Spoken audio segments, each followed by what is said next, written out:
There really is a Saint Lucifer. A small chapel in Sardinia still remembers him, and every May 20th, a local feast marks his name. So how did a word that once named a cheerful morning star and a 4th-century bishop come to be synonymous with the devil? This is the story of a word and an image traveling from Greek skies through Roman poetry into the Latin Bible, and then being reshaped by apocryphal imagination and patristic reading until it became part of Christian popular imagination.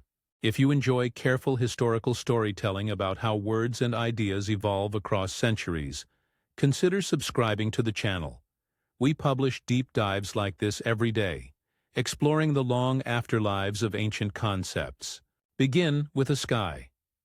In the ancient world, the brightest object before sunrise was a striking presence: Venus, the planet that appears as the morning star, and then later as the evening star. The Greeks sometimes called this herald of dawn phosphoros or phosphoros, literally light-bearer or light-bringer. The word breaks down cleanly: phos, light, plus phero, to bring. In Latin poetic vocabulary, the equivalent compound is Lucifer, lux, light, plus fere, to carry. In both languages, the term could be purely descriptive: the light bringer, the bright orb announcing day, and occasionally personified in myth or poetry as a minor deity, an attendant of dawn, or an epithet for venerable gods who presided over the break of day. It was not, in its origin, a proper name for a single cosmic villain. It was an astronomical and poetic label. That linguistic pair, Phosphoros and Lucifer, travels into late antique and medieval texts with a range of semantic options. Poets and prose writers could use Lucifer positively or neutrally, as an image of splendor, of heralding, even of royalty that shines at dawn. The same compound, when applied in Christian texts, could carry richer symbolic layers. For example, in the New Testament Greek, the phrase morning star appears in places with very different valences. There is a celebrated use in Revelation, where the bright morning star is an image associated with Christ. In other New Testament contexts, the rising star metaphor can signify revelation or hope unfolding. When those Greek and Hebrew phrases were rendered into Latin for the Vulgate, translators sometimes chose Lucifer as the best Latin word available to capture the image of dawn or the morning star. The effect of that lexical choice would prove significant. The Latin Bible uses Lucifer in a handful of places to translate Hebrew or Greek terms that denote dawning, morning, or the morning star. Most of these occurrences are neutral or even positive in tone. They refer to sunrise, to light, or to a shining figure. But there is one particularly sticky usage: Isaiah 14:12. The Hebrew there reads something like Hallel ben Shachar, which can be glossed literally as the shining one, son of the dawn, or more smoothly, morning star, son of the dawn. The Vulgate renderers read this in Latin as Quomodo sesidisti, Lucifer, how you have fallen, Lucifer. That translation, which preserves a vivid image of a luminary cast down from the heights, made a striking phrase of the Latin and opened a path for later interpreters to read the verse beyond its immediate political context. But before following that path, it helps to notice that in many biblical uses, the term simply names a celestial phenomenon. In some psalms and poetic passages, and in certain renderings of Job and some New Testament references, the Latin Lucifer carries the sense of dawn or of a star that announces day. There is nothing diabolic about it. Moreover, Revelation's image of the morning star can become explicitly Christological. In that text, the bright morning star is a title associated with Jesus, not with an adversary. So the lexical repertoire included both benign and ambivalent senses. The question becomes, why did one particular instance, Isaiah 14:12, travel from a local taunt to a cosmological portrait of a rebellious angel? If this kind of question-driven analysis is what keeps you watching, subscribing makes sure you don't miss future episodes like this one. To answer that, we have to situate Isaiah 14 inside its literary horizon. Read in full. Isaiah 14 is an oracle mocked against the king of Babylon. The chapter begins with consolation for Israel and then gives a scathing, satirical song directed at the fallen imperial ruler. The text ridicules imperial arrogance.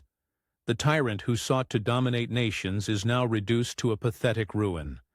Within that passage, the image of a dazzling being who has fallen from heaven functions as biting irony. A king who claimed or was treated like a god in life is likened to a bright celestial figure who tumbles into humiliation. The immediate addressee in the poem is earthly and political, the king of Babylon, and the rhetorical force is mockery and inversion. Yet secondarily, the image also lends itself to metaphysical extrapolation. Once the phrase Hellel ben Shachar was attached in Latin to the proper form Lucifer, interpreters attentive to angelic lore could hear in the language an echo of a cosmic fall, a glorious heavenly being humbled and expelled. Read in isolation, that short phrase invited angelological readings. Read in context, it is a pointed royal satire. Many early Jewish and Christian readers moved between those registers fluidly. The poem's irony and the architectural similarities between royal boasting and mythic pride made the shift easy to imagine. Translation choices, translating a Hebrew epithet as a striking Latin name, further encouraged a reading that transcended the poem's immediate target. Another source shaping the reception of a fallen celestial figure is the literature proliferating in the intertestamental period.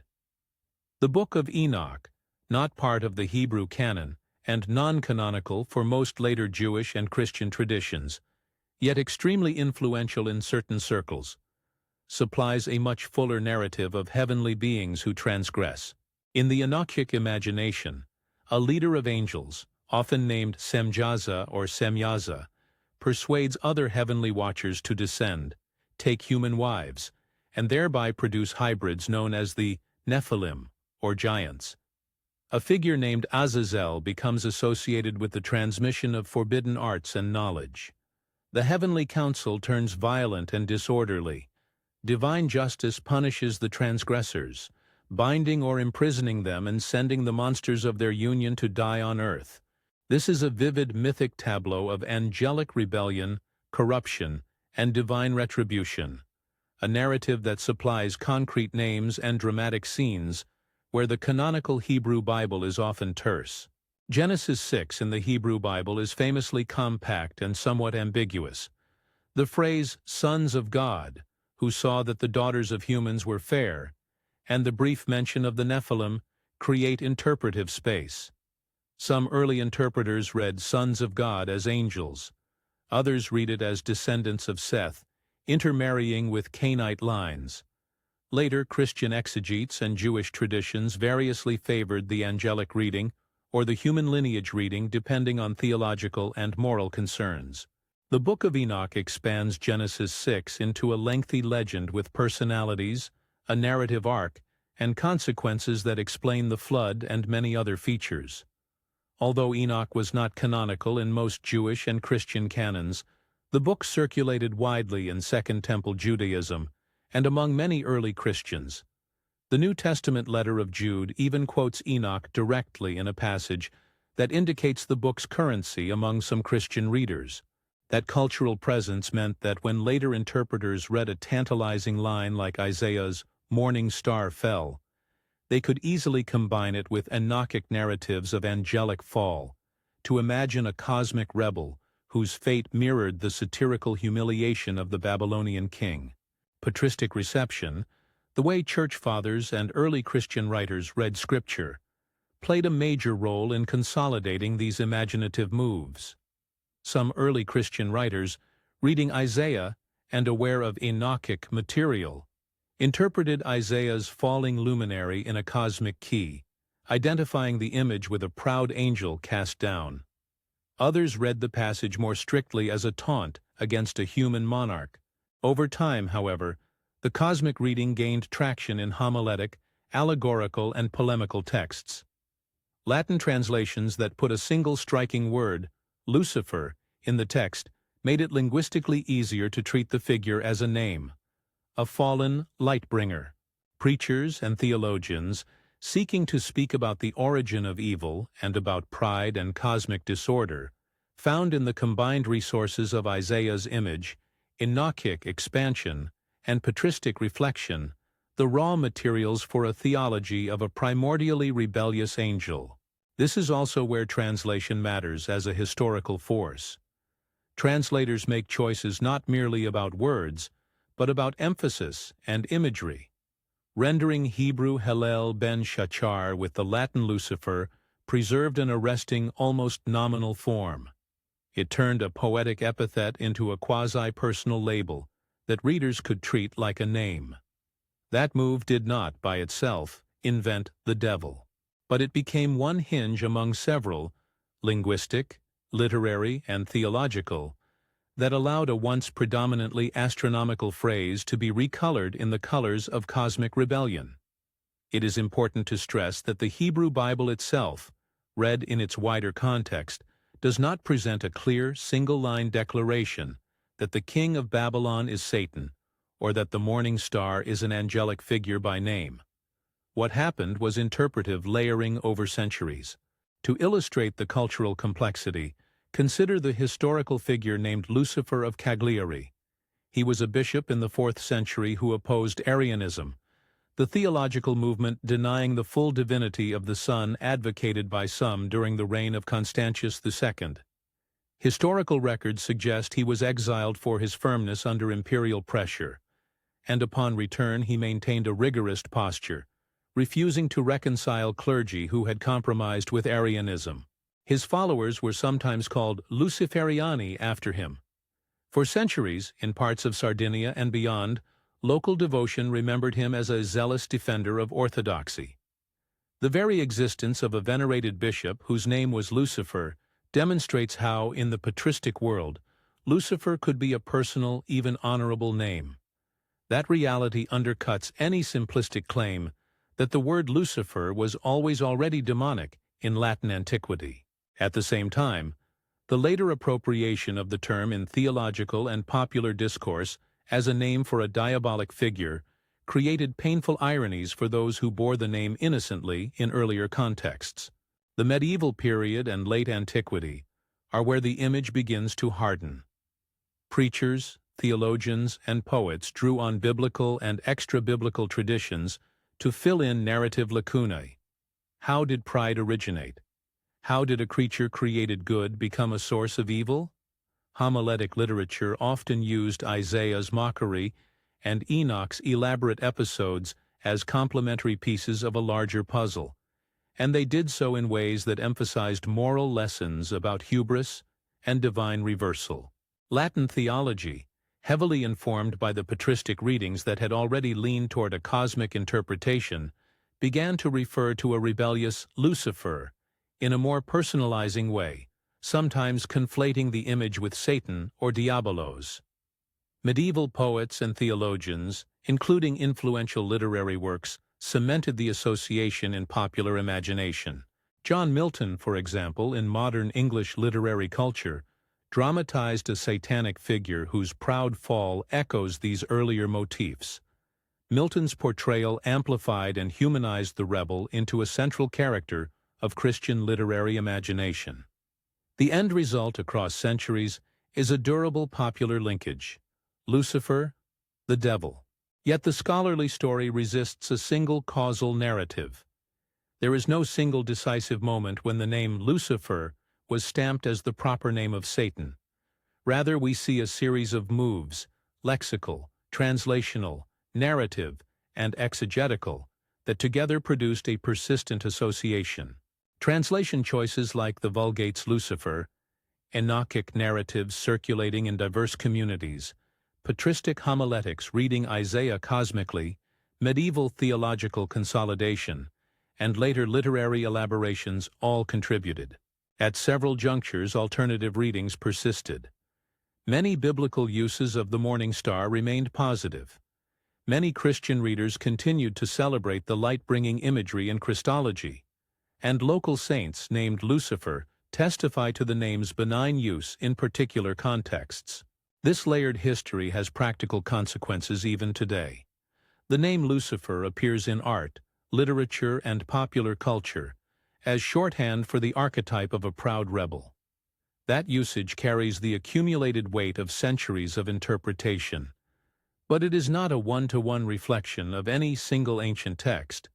For someone tracing the word back into Hebrew scripture, one finds a poetic epithet aimed at a human ruler. For those who examine intertestamental literature, one finds a narrative tradition bristling with angelic beings and dramatic falls. For readers of Latin tradition and medieval theology, one finds a term that functionally operates like a proper name for an adversary. All of these layers are historically real. The challenge is to keep their distinctness clear. A few additional clarifications help to keep the picture straight. First, the Book of Enoch exerts enormous imaginative influence in many ancient circles, and Jude's quotation of Enoch in the New Testament attests to that influence among some early Christians. But Enoch is not part of the Hebrew Bible, and it is non-canonical in most modern Jewish and Christian canons. Its authority and circulation vary across communities. Second, Jerome's Latin Vulgate translation is an important inflection point simply because Latin was the lingua franca of Western Christendom for many centuries. When the Vulgate used Lucifer in key passages, it shaped Latin homiletics and theological language. That does not mean Jerome invented the devil. It means a translation decision had downstream rhetorical consequences. Third, when patristic writers read Isaiah 14 cosmically, they were working within interpretive frameworks that combined scripture, oral tradition, and other textual resources. They were not always claiming to derive a doctrine from a single verse, but were synthesizing wider theological narratives. If you want to follow this story into primary and secondary literature, a few recommended readings will help. For an accessible study of the figure of Satan and the cultural construction of evil in Christian history, Elaine Pagel's The Origin of Satan offers a readable, thought-provoking survey that places early Christian demonologies in social context. For hands-on engagement with Enochic texts and their influence, look for modern translations and commentaries that make 1 Enoch available in readable English. Editions by reputable scholars provide both translation and annotation to help situate the text. For further exploration of patristic exegesis and the reception of Isaiah, introductions to patristic biblical interpretation and collections of homilies and commentaries will show how early readers deployed Isaiah in theological argument. And for the Portuguese reader, that Carlos Augusto article offers a compact and well-documented overview of the linguistic and reception history in our particular cultural conversation. Check the description for the link. Before we move on from the scholarly tableau, a quick practical note. If you find this sort of deep dive useful, the description contains links to primary texts and accessible introductions, so you can follow the threads yourself. Now, having given that pointer, let us return to the last stretch of our narrative. When we stand back and survey the arc from ancient Greece to the Bible, and onward into Christian tradition, a clear pattern emerges. An astronomical image moves through languages and interpretive communities and accumulates meanings. In Greek and Roman contexts, the morning star lives as a natural phenomenon and a poetic image. In the Hebrew prophetic corpus, a radiant epithet becomes a cutting piece of satire against human imperial pride. In translation and reception, through the Latin word Lucifer, through the imaginative expansion of Enoch, and through patristic exegesis that was often comfortable reading political texts allegorically or cosmically, the image migrated into angelological narratives and, over time, into a name associated with a rebellious adversary. That historical migration is instructive for how we read texts today. It reminds us that words change weight depending on context. Translators and interpreters do not merely carry meaning intact from one language to another. They carry interpretive frameworks, It also reminds us that canonical and non-canonical works engage in a long conversation. A non-canonical book like Enoch can profoundly shape how people understand canonical texts without itself becoming part of the canon in most communities. Finally, it shows how cultural memory, literature, liturgy, homiletics, and art gradually fixes one reading among many possible ones, producing the powerful images that then feel obvious to later readers, even though they are the product of centuries of interpretation. So when you see Lucifer in a medieval painting or in modern fiction, remember the circuitous journey: a bright planet, a poetic label, a scathing royal satire, a mythic expansion of that satire into a cosmic drama, repeated translation into Latin that sharpened the phrase into a quasi-name, and centuries of theological and literary elaboration that turned an epithet into an archetype. It is both the story of a word and the story of cultural imagination busy at work. If you want to explore the primary passages yourself, start with Isaiah 14 and read verses 3 to 20 in context. Look at Genesis 6 and compare the terseness of the Hebrew narrative with the dramatic episodes of 1st Enoch. Consult Jude's brief quotation of Enoch to see how early Christians engaged with that tradition, and examine the Vulgate renderings to see how Lucifer appears in different semantic registers. For secondary reading, beyond the works already mentioned, seek out accessible introductions to Second Temple Jewish literature and to patristic exegesis to understand the broader interpretive habits that made the transformation possible. At its core, the story is less about naming a single metaphysical being and more about how language, translation, and imaginative literature together shape religious imagination. The morning star could be a poem's barb against an earthly tyrant, a planet rising in the pre-dawn sky, a saint's given name, and, through centuries of readings, a character in the story of cosmic rebellion. Keeping those distinctions in view helps separate textual evidence from interpretive tradition and lets us appreciate the richness of the history without collapsing complexity into a single simple claim.